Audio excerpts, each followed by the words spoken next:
The FHIR Connectathon will be held on the 13th and 14th and 15th, and we're going to have a brief overview of this track. So we are focused on security labels. Security labels are just as a brief introduction, metadata that are related to security and privacy and are associated with a FHIR resource or a part of a FHIR resource. It can be referenced in policy. It can be used for forcing clearance-based access control. It can be used for making workflow decisions in various workflows in the industry where FHIR data is being processed. It could be used for making user interface decisions such as rendering a marking or a warning or the label. And it could also be used in exchange scenarios to communicate terms of use and handling instructions. Here is a kind of a summary of different types of security labels that are enumerated in the DS4P ballot.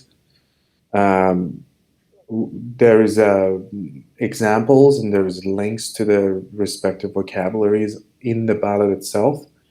So these are different types of metadata that we usually use in different use cases to identify security and privacy implications around a FHIR resource or a certain piece of information that is contained in a FHIR resource.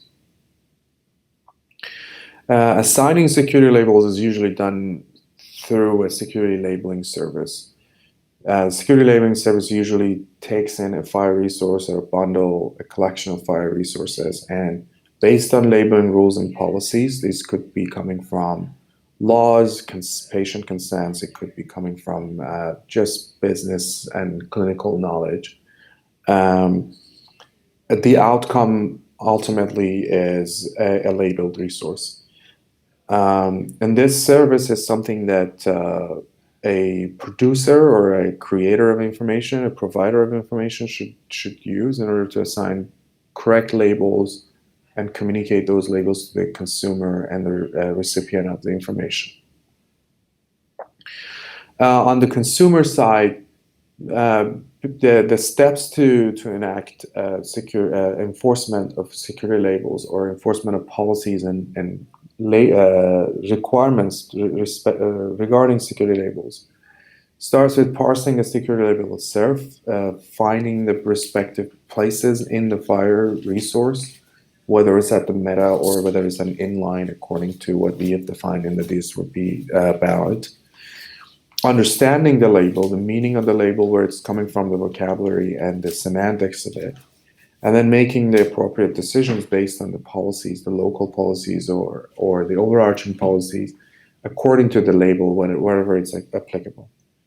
And then, as I mentioned before, these are not necessarily just access control decisions. Access control decisions are primary case for consuming security labels, but there are other things like just making a user interface decision on how to display a resource. There are in addition to what the basic capabilities for security labels are in FHIR, there are additional extensions that are defined in this ballot, the DS4P ballot. The must display extension, which is going probably to have a name change in future.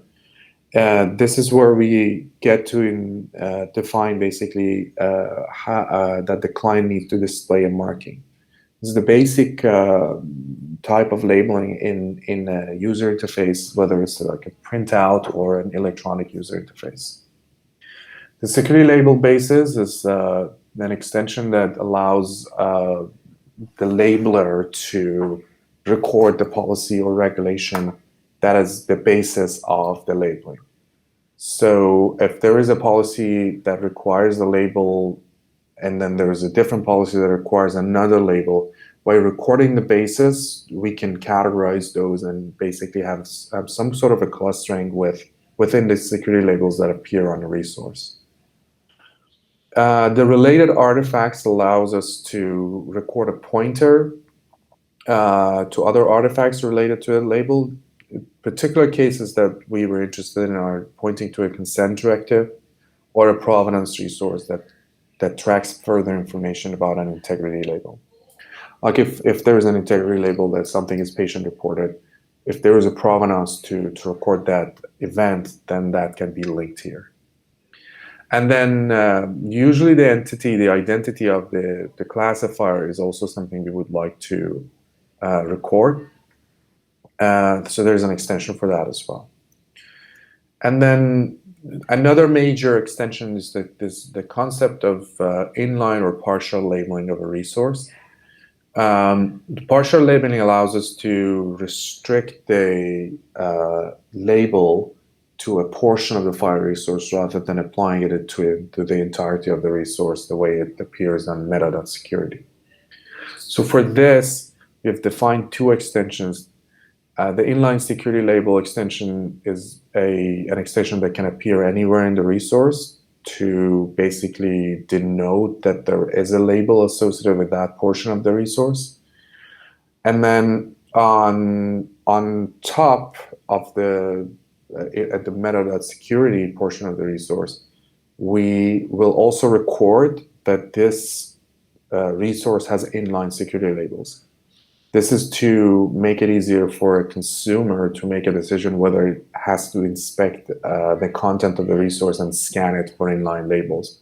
So if that flag has not been set, then the consumer can safely assume there is no inline label to be processed. So you are invited to this track if you have implemented anything related to any of these use cases or services. In particular, we're interested in security labeling service. If you have implemented a security labeling service that does the labeling of some sort of any sort of vocabulary or level of labels. If you have a privacy protective service that basically modifies like masks or redacts data based on security labels. If you have any application that is a consumer of security labels, where different decisions are made based on security labels, such as access control decisions or even user interface showing markings, etc. So these are major use cases that we're interested in, and we would like to test interoperability, have demonstrations, see what you are working on. And if you're also just in the course of implementing and you still haven't have a full or completed product and you're just curious about the lessons learned or just knowing more, that is also relevant and is within the focus of the track.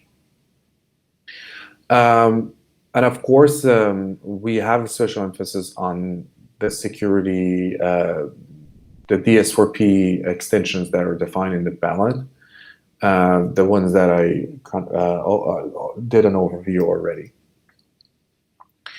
The track schedule after this orientation today will have a kickoff on Tuesday.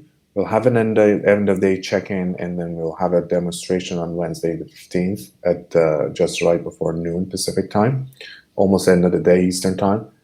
And we will do a walkthrough of the ballot also again on Wednesday the 15th. That's about it. If there is any questions, I will take now.